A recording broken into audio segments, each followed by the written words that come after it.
তো আমি দেখিয়ে দিচ্ছি তোমাদেরকে, আমার সামনে রয়েছে রায়দিঘির ব্রিজ। টলা দেখতে পাচ্ছ, এগুলি কপালে থাকলে তবে বাঘ দেখা যায়, চেষ্টা করছি।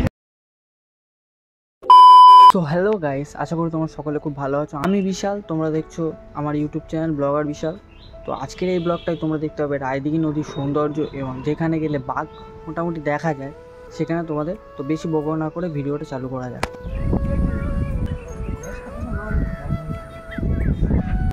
জলে অনেকটা যাওয়ার পর দেখতে পেলাম যে একটা ট্রলারটা নদীর ধারে দাঁড় করানো আছে এবং সেটাকে সারাই করা হচ্ছে বড় একটা পাখা লাগিয়ে। তো আমি দেখিয়ে দিচ্ছি তোমাদেরকে, আমার সামনে রয়েছে রায়দিঘির ব্রিজ এবং আমি আছি নদীর মাঝখানে। নদীর চারিদিকে জল ইত্যাদি দেখতে পাচ্ছ। আর এই নৌকাটাকে আজকেরই পুজো দেওয়া হয়েছে বার করার জন্য। এই হচ্ছে আমার মেশোরা নৌকার মধ্যে কাজ করছে, আর এই হচ্ছে অজয়, আমার ছোট কাকার ছেলে। তো আমরা সকলে মিলে ঘুরতে গিয়েছিলাম। এই চারিদিকটা দেখিয়ে দিচ্ছি যে এরা কি হয়েছে, একটু নৌকায় অসুবিধা এরা দেখছে। এই আমার কাকার ছেলে, আমার দাদা ফোনে কথা বলছে। তো চারিদিকে ভিউটা জাস্ট অসাম লাগছে। রায়দিঘি ব্রিজ, এই দাদাটা হাসলো কেন জানি না। তারপর নৌকা ঠিক হওয়ার পর আমরা রায়দিঘি ব্রিজ ক্রস করছি, জাস্ট অসাম লাগছে ভিউটা। তো তোমাদের সাথেও শেয়ার করছি। দেখো রায়দিঘি ব্রিজটা এত কাছ থেকে দেখতে পারো ভাবিনি। হ্যাঁ, তোমরা কে কোথা থেকে দেখছো ভিডিওতে অবশ্যই কমেন্ট করে জানিও, আমি নেক্সট ভিডিওতে তোমাদের নাম মেনশন করে দেবো। দেখতে পাচ্ছ আমরা নৌকা চড়ছি, এই হচ্ছে আমার মেশোরা এবং তারা অনেকেই আছে। তো আমি এখন কি বলবো, আমার ভাইপো ভিডিও কলে কাকা কাকা করছিল, তাই আমি খুব হাসছিলাম। হ্যাঁ, তোমাদের তো বলাই হয়নি, আমি মাসির বাড়ি এসেছিলাম, সেই সুযোগে একটু নৌকা চড়ে নিলাম। ভিডিওটা ভালো লাগলে অবশ্যই চ্যানেলটি সাবস্ক্রাইব করে দিও আর ঘন্টাটাকে বাজিয়ে দিও টাং করে নতুন নতুন ভিডিও পাওয়ার জন্য। অনেকদিন পর নৌকাটা বার করেছিল বলে হয়তো একটু প্রবলেম দেখা দিচ্ছিল, তাই জন্য মাঝে মাঝে বন্ধ হয়ে যাচ্ছিল। ওখানে ওখানে কতগুলো ট্রলার দাঁড়িয়ে আছে দেখতে পাচ্ছ। আর এই হচ্ছে রায়দিঘির জেটি, রায়দিঘির জেটি।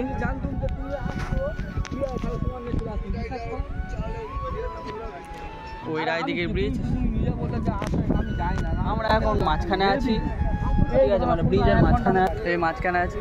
চারিদিকে জল দেখতে পাচ্ছ, টলা দেখতে পাচ্ছ, এগুলো এখন সব এখানে নদীর ধারে ধারে আছে।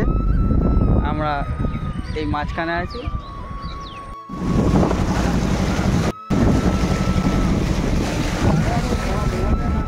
হ্যালো গাইস, দেখছো কত প্রাকৃতিক দৃশ্য। এই দৃশ্য আমাদের এখান থেকে হারিয়ে গেছে বলতে চলে, কিন্তু আজকে আমরা সুন্দরবনে কোলে চলে এসেছি, তাই এত প্রাকৃতিক দৃশ্য, সুন্দর দৃশ্য দেখা যাচ্ছে। এই যে জঙ্গলগুলো দেখছো, এই জঙ্গলে মাঝে মাঝে বাঘও চলে আসে। দেখে নাও, আজকে যেহেতু জোয়ার আসছে তাই ভাটা পড়ছে না, তাই কোলগুলো দেখা যাচ্ছে না, নাহলে এখানে কুমির দেখা যায় মাঝে সাথে, বড় বড় শামুক খুলে দেখা। দেখে নাও, আকাশে আকাশময় পাখি, এইসব জিনিসগুলো ভালোভাবে দেখা যায় না।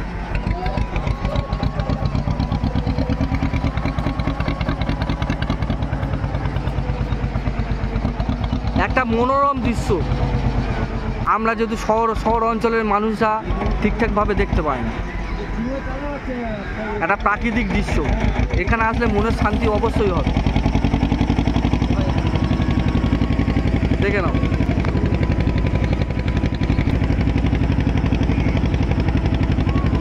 চেষ্টা করছি বাঘ দেখার, কিন্তু অ্যাকচুয়ালি বাঘ দেখা কপালে থাকলে তবে বাঘ দেখা যায়, চেষ্টা করছি। অনেক রাত হয়ে গেছে, এখানে থাকা সম্ভব না, তাই আমরা গন্তব্যস্থলের দিকে ফিরতে চলেছি।